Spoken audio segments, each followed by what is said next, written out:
So last time we spoke about early Christianity and how it developed in the religious marketplace of the Roman Empire. We saw that Christianity first developed as a sect of Judaism with a message directed towards Jews. And Jesus ministered to Jews. His disciples were Jews, and the first people who embraced Christianity were Jews. And it was only later, primarily through the work of Paul and other Christians of the middle part of the first century, who'd never met Jesus and had converted after Jesus' crucifixion, that Christianity began to reach non-Jews. So when I usually teach the history of early Christianity, I start with Jesus in the Gospels and then move on to Paul. And this is, of course, consistent with how the story moves chronologically, and also consistent, of course, with how the story is presented in the Bible. But it's not consistent with how the written text that presented Christianity developed, because the earliest surviving Christian texts were actually the letters of Paul, and the letter to Galatians is one of these. The Gospels came later. They were not written until more than a generation after the death of Jesus. And so in the next two classes, we're going to turn our attention to the Gospels and see how they use the techniques of a biographer to convince people about the Christian view of Jesus. And to begin, I want to emphasize that we're going to be looking at how the Gospels work mechanically. These are, of course, considered holy books by Christians, and many Christians believe that these are documents that contain the actual words of God and the actions of God that he took while he was in human form. Now, you can believe this, or you cannot believe this. Those religious beliefs are not really the subject of the next two lectures. But whether you're a Christian or not, it's clear that the Gospels are remarkable literary texts that make extremely powerful arguments about Jesus that convinced very many people to embrace Christianity. So to put this another way, if the words of God were presented in a completely jumbled and unintelligible form, they would never convince anybody to adopt Christianity. The clear power of these texts, then, helps us to understand Christian growth in the Roman world. And so for the next two lectures, I'm going to focus on what made the particular architecture of the Gospels so powerful. So we're going to look at the raw materials that went into them, how each of them developed, and what types of traditions about Jesus they preserve. And today we're also going to talk in general terms about these materials and the decisions that the authors of the Gospels made about how to present these materials. In the next lecture, we're going to look specifically at the Gospel of Matthew and how that text in particular organized material and presented it so it would be as persuasive as possible. But I want to begin with a point that I made earlier, but which is particularly important to keep in mind when talking about religious texts like these. A religious text is written to persuade people to embrace a new religious idea. And that's a much more difficult challenge than writing something that makes a reader believe that Alexander the Great is a wonderful commander or that Caligula was crazy. Because people aren't particularly invested in their views about Alexander the Great's success as a commander or Caligula's craziness, as they are in the question of whether or not Jesus is the Son of God. Because your view on Alexander's significance is something that you can argue with your friends about over pizza. Your views on Jesus' significance can determine how you live the rest of your life and what you expect to happen after you die. So as a starting point, it's important to say at the outset that Romans did believe that it was possible for God to take human form. But they know that this isn't particularly likely. And so this is different than what would happen in our context. Convincing someone now that God took human form and was walking around in the world right now is really difficult because most people in the 21st century don't believe that that happens. But in the Roman world, this did happen. It was thought to be possible. It just wasn't thought to be very likely. And so convincing someone to embrace a figure as the Son of God is difficult in the Roman world, extremely difficult, but it's not impossible. And so if you think about it in a Roman context, there were occasionally in pagan traditions people who were either gods walking around in human form or people who were so heroic that they would eventually become gods. But most people weren't. Most people were not the sons of gods, they weren't prophets, they were just people. And so the default position for most Romans is, yes, it is possible that somebody could be the Son of God. It's possible that somebody could be God in human form, but it's not very likely. And so it's a possibility that could be entertained, but you needed to really prove it.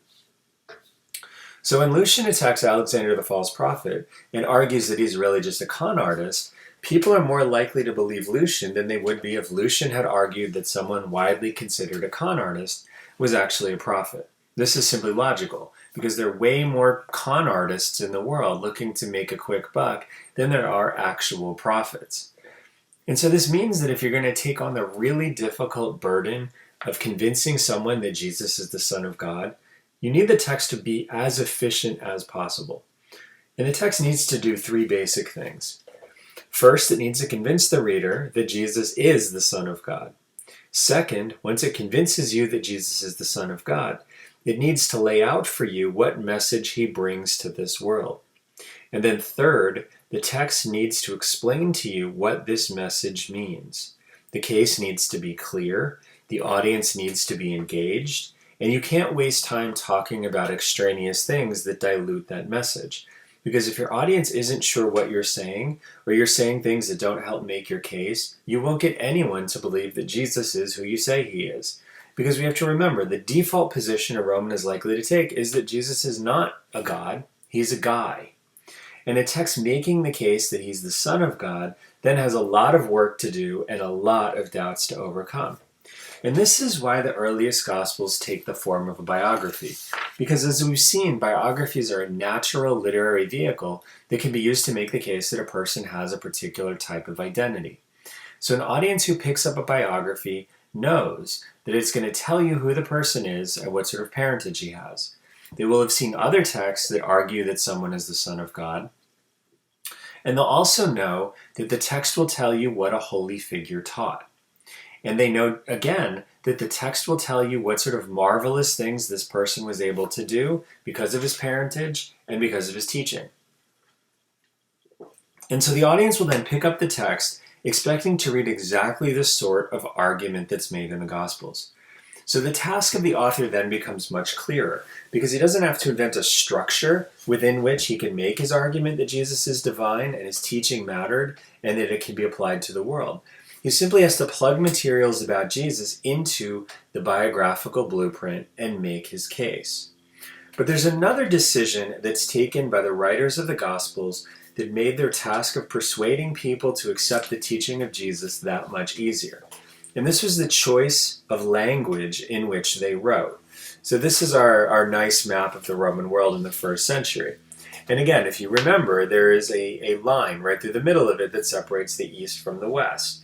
But in the East, there are a lot of people who spoke Greek as a kind of lingua franca that allowed them to communicate internationally or across the empire. But at home, they spoke a different language. And Jesus was one of these people. Jesus may have spoken Greek, we don't know.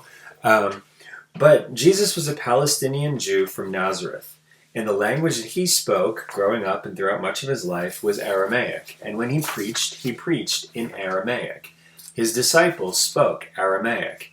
This was a regional language, and it's a language that wasn't associated with high literary culture, and it's also a language that wasn't spoken very widely outside of the area that's now basically Israel, a little bit of Jordan, Syria, and Lebanon.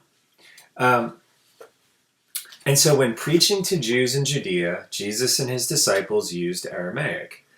But by the late 60s AD, most teaching was not occurring to Jews or with Jews in Judea, and it wasn't occurring in Aramaic. It was directed towards a wider Roman Empire, and the language in which that teaching was done was Greek. This is because this is the international language. And so speaking in Greek, when you're trying to attract a large number of converts to Christianity who are not native Aramaic speakers, who are not Jews, Greek is a wonderful tool to use because more people can be exposed to those ideas. So if the Gospels were to persuade large numbers of people, they couldn't be in Aramaic, which not a large number of people spoke. They needed to be in Greek, the language spoken by the most potential converts to Christianity in the first century. So this helps explain in the abstract why the Gospels took the form that they did. In practice, though, the Gospels bring together a host of materials that already existed. And the most important of these are something called oral traditions.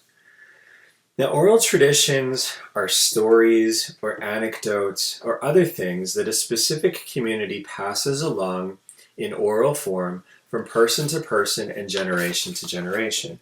And we actually know quite a bit about how these work because anthropologists and historians have spent a lot of time studying oral traditions over the past few decades.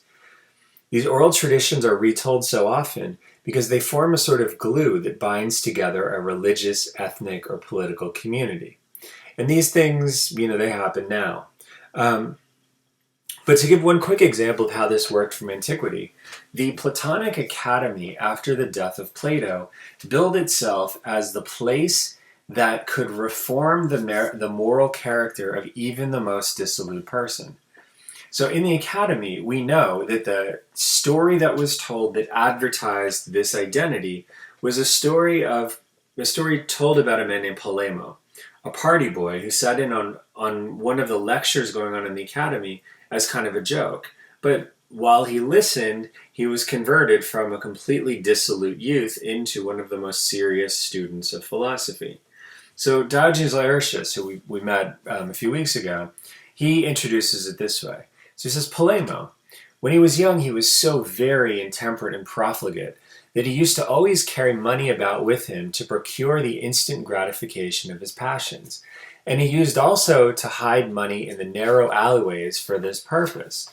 So on one occasion, Polemo arranged beforehand with some young men, and he rushed, adorned with a garland and drunk, into the school of Xenocrates. But Xenocrates took no notice of him, and he continued his discourse as he had begun it. And the discourse was in praise of temperance. And the young man, when he heard it, was gradually charmed and became so industrious that he surpassed all the rest of the disciples, and he himself became the successor of Xenocrates in his school. Now, obviously, this is a written tradition, and it was written down a long time after the event occurred. But this was a story that was primarily told orally. Diogenes Laertius is writing this down hundreds of years after this actually happened. And the story was told all the time to people when they were joining the academy or thinking about joining the academy. Because this is a story that emphasizes what that community of scholars and students is about. It's about teaching you how to behave philosophically.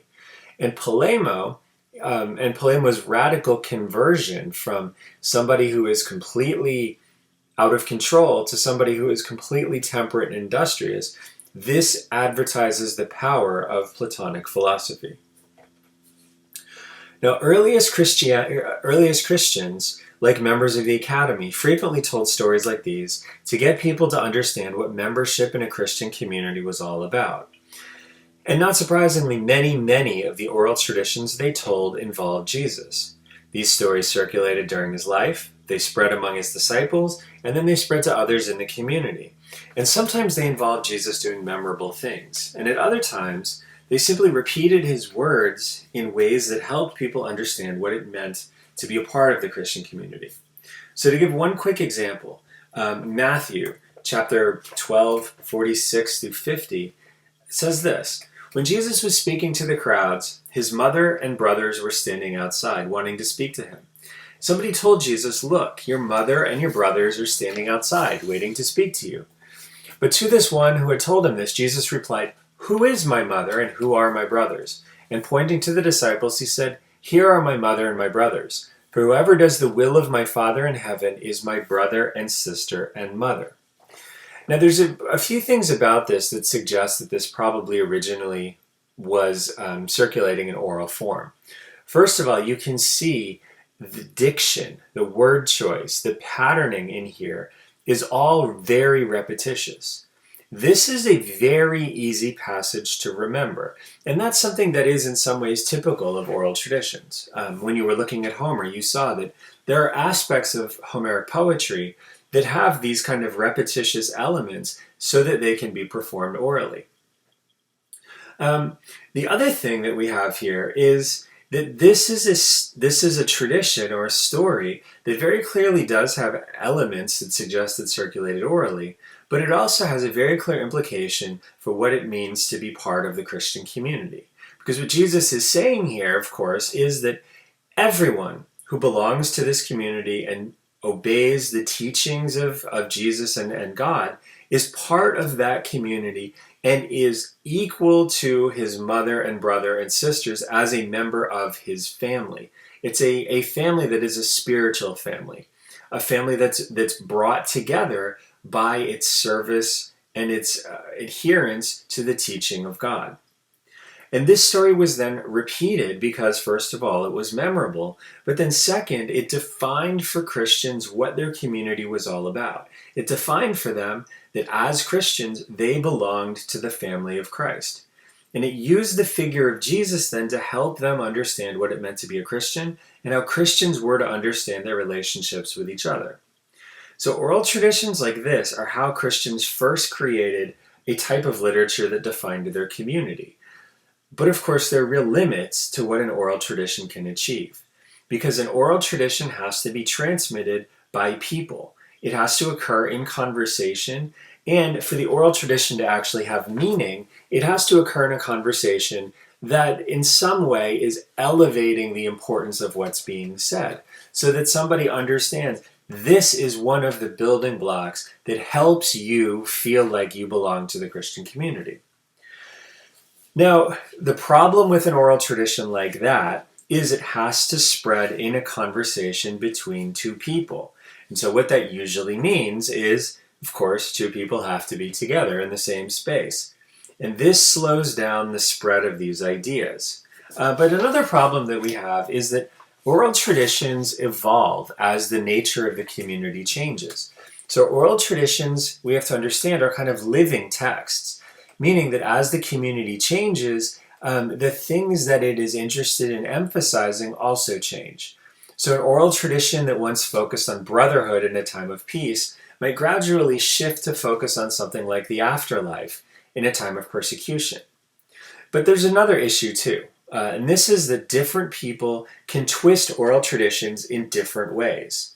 So when Paul confronts the Galatians, it's clear that the people who had told the Galatians that Christians needed to be circumcised claimed that they had the authority of Jesus to support this. And they had almost certainly taken oral traditions and used them to argue something that Paul thought was incorrect. And so the Gospels then represent an attempt to fix, record, and spread oral traditions about what it meant to be a Christian in ways that actually oral traditions, as oral traditions, never could.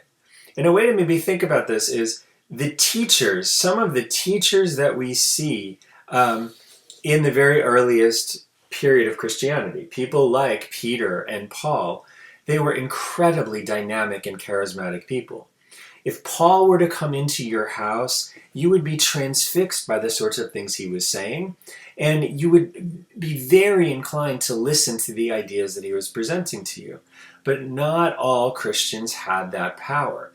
And so what a text does is it tries to do the best it can to replicate the power of that spoken word delivered by that charismatic teacher.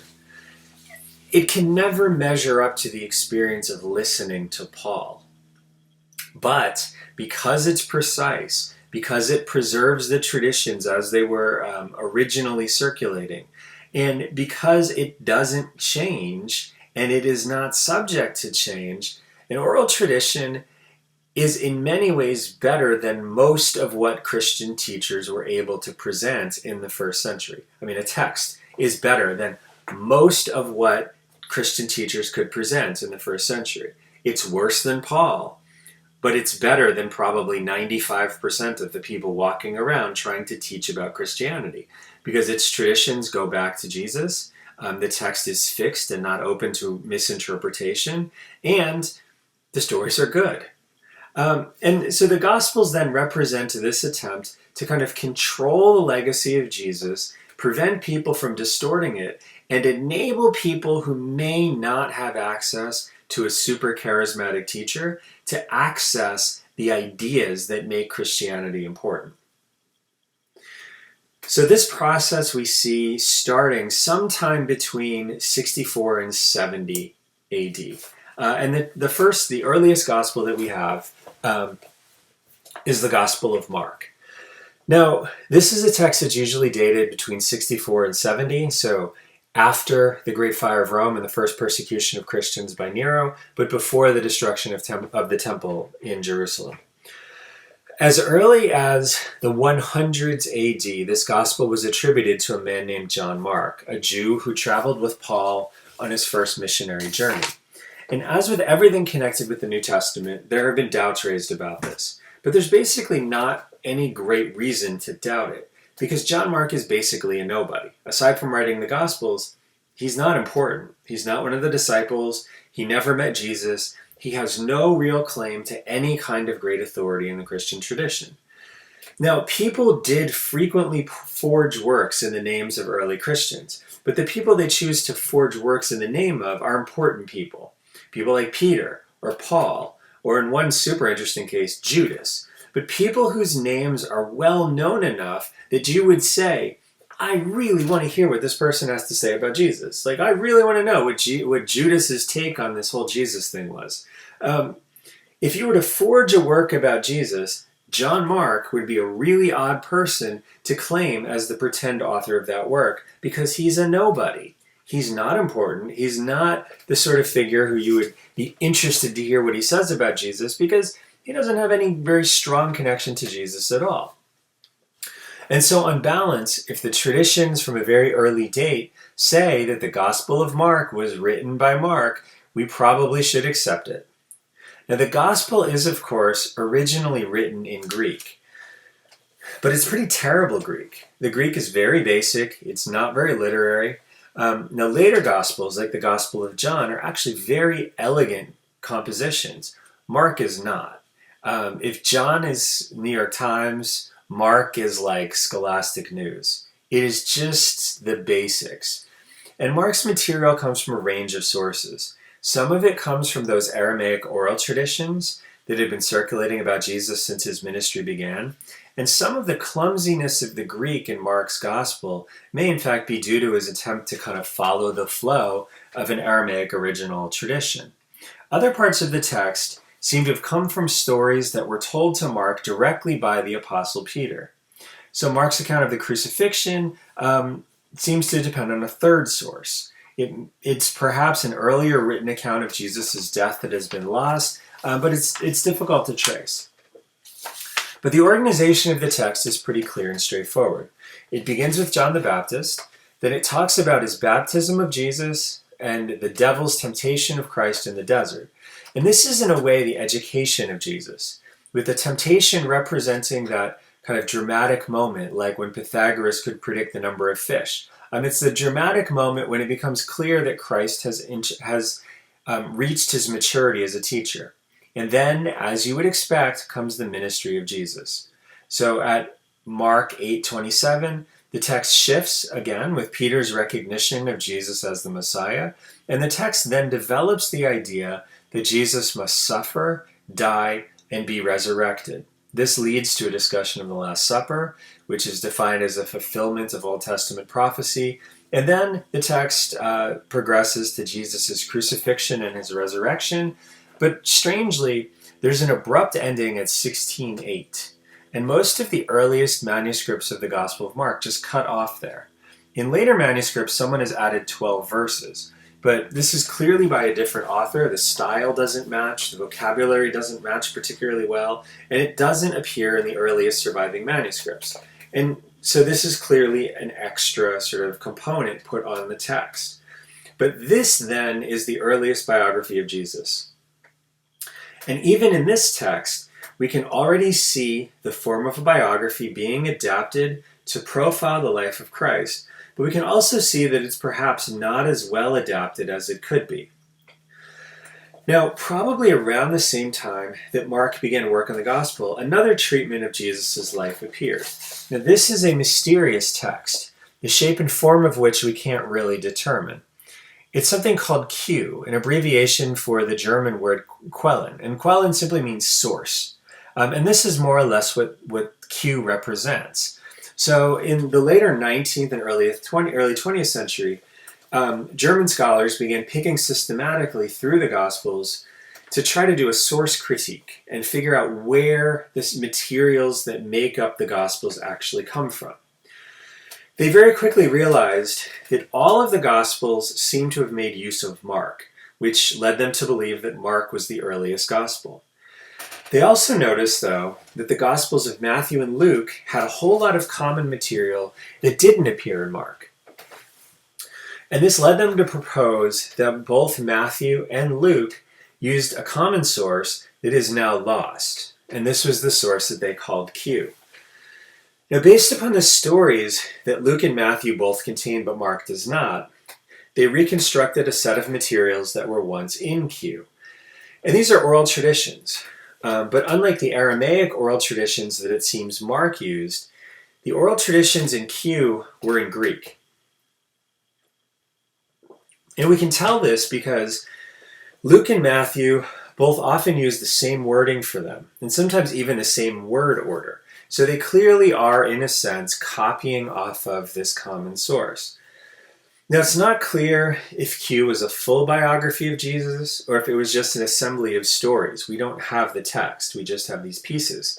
And Q is, of course, also somewhat controversial because it doesn't exist now. It's only been reconstructed based on the common passages in Luke and Matthew. And so this means that people will still argue about what its theology was like, what it actually may have looked like in the first place, and why someone would have put it together. But whatever form Q originally took, Q does seem to be the second attempt to organize and preserve traditions about Jesus. Now, another attempt seems to have been made after the sack of Jerusalem in 70. And this was the Gospel of Luke. And this is a image of Luke with, of course, a neck just like he had. Like the Gospel of Mark, the attribution of Luke to Luke, the companion of Paul, seems to be pretty much universally accepted. And some of this has to do with the fact that Luke, like John Mark, was a relative nobody to whom it would be weird to attribute a forgery. But there's another piece of evidence that's even more compelling. Because the Gospel of Luke is very clearly written by the same person who wrote the book of Acts. They seem to be basically companion texts, one of which describes the life of Jesus, and the other of which recounts the ministry of the disciples and Paul. They're both written in a pleasant literary Greek. It's not artful, but it's not ugly and basic like Mark either. And all of our sources agree that Acts was written by Luke. And so therefore, because it has the same basic structure and pattern of vocabulary, the Gospel of Luke must also be written by Luke, as our sources say. Now, the organization of Luke's Gospel generally follows Mark. But there are some places where it draws upon Q, and a few places where it may actually follow Matthew. But there are also thematic differences that probably reflect Luke's strong attachment to the teaching of Paul. So if you remember our reading of Galatians, Paul very clearly emphasized that the teaching of Jesus brought salvation to mankind. Now, this is an idea that's not developed very strongly in Mark, but it's the major theme in Luke. So this gives us some sense of how biographies work to develop ideas of Jesus and how they present his teaching and how they organize the relatively rare raw materials that capture the words, the actual words, and the actual actions of Jesus and preserve them for subsequent generations. So as we turn to the book of Matthew, it's important to remember that each of these people writing these Gospels has similar materials, but they choose to emphasize different aspects of what Jesus was and why Jesus mattered, even though many of the materials overlap. So Matthew's project is similar to those of Mark and Luke, and its material resembles that which was used to assemble Mark, Luke, and Q. But each of these texts, in their own way, represents an attempt by second-generation Christians to use texts to spread the new faith to the urban Greek-speaking world that Paul had first reached in person. So these are then the optimistic projects undertaken by people who saw that Christianity was growing quickly, understood the power of biographies to send its message around, and understood how texts could control the message as Christianity grew and bring the message of Christianity to a wider audience.